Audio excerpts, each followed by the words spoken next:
Now, sometimes I talk about things in these videos that I find to be fascinating or amazing or important that you need to know about, so I want to talk about them, or I feel excited about them. Other times I mention things to you guys that I find to be just necessary. Maybe things that affect people in life that I feel need to be referenced. Other times, things affect me personally, or things I've seen other people deal with. So, this really is connected more to the latter, and I think many of us have dealt with gaslighting in the past, or maybe you've had a person in your life that dealt with them as well. Dealt with people who've done this to them before. It's a huge problem, because gaslighting essentially is an issue that many of us probably have heard the term about, but they really don't know much about it in the case of what it actually is.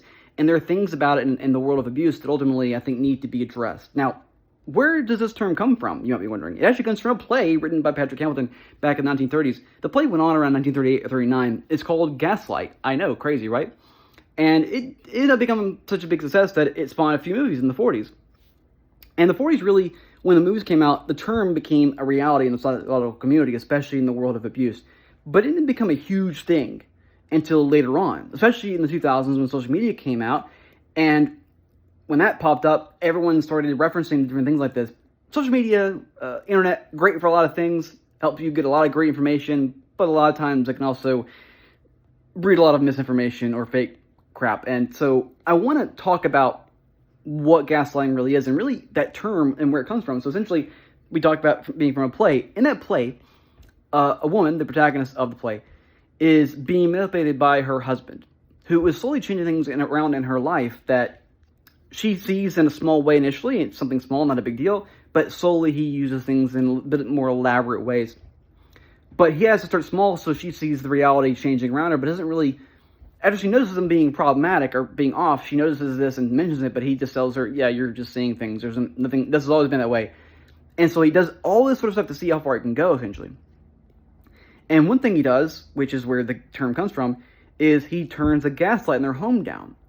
Little by little, dimming it, to where she's essentially coming into a dark home and doesn't know why.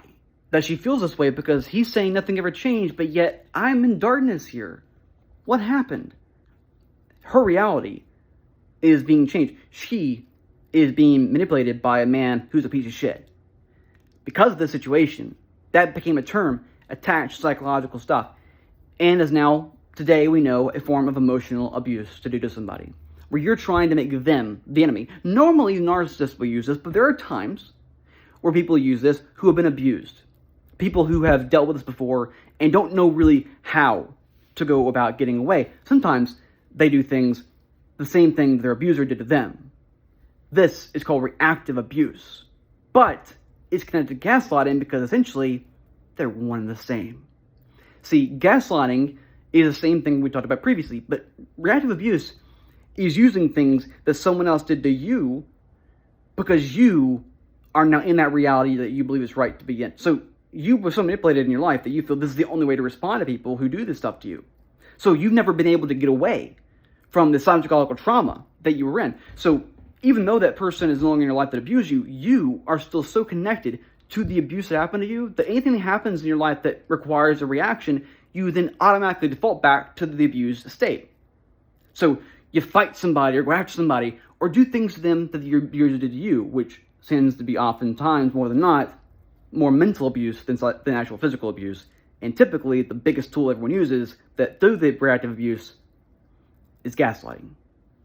Now, why is it such a huge thing for people to do? People who are abused or go through these things like this, in time, they deal with these problems themselves, but sometimes they don't know how to do them initially. Sometimes they don't know the right move. Sometimes there's a move they want to make that they just can't make. And if someone's in the sideline cheering them on, saying, hey, you should do this, they may not be ready, or they may not know how. And they won't accept help, because that's the biggest thing that people who are in abuse states typically don't want anyone to do. They don't want to see them as a problem. They don't want to get the help from anyone else, because they feel help will only cause more problems. It's a huge issue. And the reactive abuse tends to start when those people feel trapped. So now they become the abuser. And as terrible as that is to say, people who are in a seriously long-term abuse relationship oftentimes do begin or start to lash out in that direction to people who actually want to help them. is a huge problem that needs to be addressed with that person psychologically. But by telling them that they're the problem, you're now making them feel they're being gaslighted again. So it becomes a backfire effect issue. So you can't go back out to them and say, you're the problem here, because by doing that, you do exactly what their abuser did to them. Even though you're right, they default back to what they heard from their abuser. Now, gaslighting in its own right could be a lot of different things that people experience inside a full-fledged relationship as well, even just normal abuse relationships. So some things you might hear, I want to say here right here now, that some things you're going to hear me talk about, people might say, but they might not mean them in the manipulative or gaslighting state. So some of these things are not connected to that. Others are definitely connected to that. The first one really definitely is. And that is the form of taking out all personal responsibility. So saying things like, I'm sorry you feel that way, or I'm sorry you got your feelings hurt. That one really bothers me, by the way. Because that particular one, those two, I've heard personally in the past from other people. Now, most of the time, it was never out of a gaslighting state. But that situation of taking away all personal responsibility is a very common tactic in gaslighting. Because the person trying to do this to someone else, they can't let you know that you're the one that you're the one that's right. You're at fault here. You have to be the enemy. So in order to make you the enemy, they can't take responsibility for anything that they do that you're upset by. So when they do something that affects you, hell, they could punch you in the face and they could say, you know what? I didn't really punch you in the face. You just ran into my fist. That's your fault, not mine. So get over it. Now, the hospital and the police report will say opposite from that, but they don't want that to be on record for them because they want you to see that they're not the problem. You are. So in order to do that, they have to make you believe you're the one at fault, that you are responsible for all these bad feelings you have. You're only feeling bad or you're getting over emotional because you want to be. It isn't because I did anything wrong. It's because you did something wrong in your own mind. You're believing something happening that didn't actually happen. You're saying something that's not true. Even if you have proof and show it to them, like, hey, you cheated on me. This woman here is saying you did it. There's videotape of you doing it. There's written affidavit saying you did this. I didn't do any of it. The narcissist will say, because they don't want to take responsibility for that, even though you have all the proof in the world right there saying that they did it. So narcissism is not something that people always have. It is something that sometimes people who are in abusive states, or most of the time, people who abuse other people usually are narcissists, but people who are in a reactive abuse state aren't narcissists. Because they're the ones who are reacting against you because that's the only way they know how. They've only dealt with abuse. They've only dealt with abuse in a mental state. So to respond to you, they have to use the same things that they were triggered in default to go back to. As bad as it is to say it that way, that's how it works.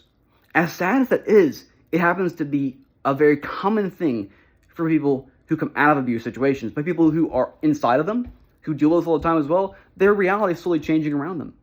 They don't know what is up and what is down. They might say there's a problem here, and the person will tell them there's not. They are trying to change their entire reality around them when that person's the only one that matters. They're the only one that sees the truth. This is why usually people who are in abused states like this, oftentimes are isolated from other people, where they say that I'm the only opinion that matters.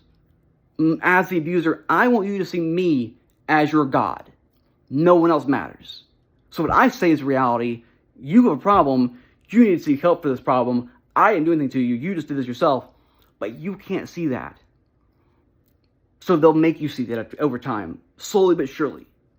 So these little things they do, saying that you're the problem, or you're over-emotional, or I didn't do that, all these things like that, you could hear without the mental issues from all that as well. But they'll use these tactics on you because they know they can and they know it'll work. Because if it worked once, it'll work again and again and again until you stand up to them and say, no, not anymore. This is bullshit. And that reality, for them, sometimes might be changed, where they believe their own reality as well. They don't necessarily, sometimes people who do this don't always tend to believe the things they say, but sometimes they actually believe what they're saying is reality, and they want you to believe their reality even though it's bullshit. So sometimes it's a feeling of real belief. Other times it's there, and most times it's there just to make you feel crazy so they can continue to manipulate you. Don't fall for it. Save text messages, save phone call recordings, do anything you can to make sure you can stay focused and you can think, you know what, you're not going to control this because I know the truth. That's the best way to get away from this.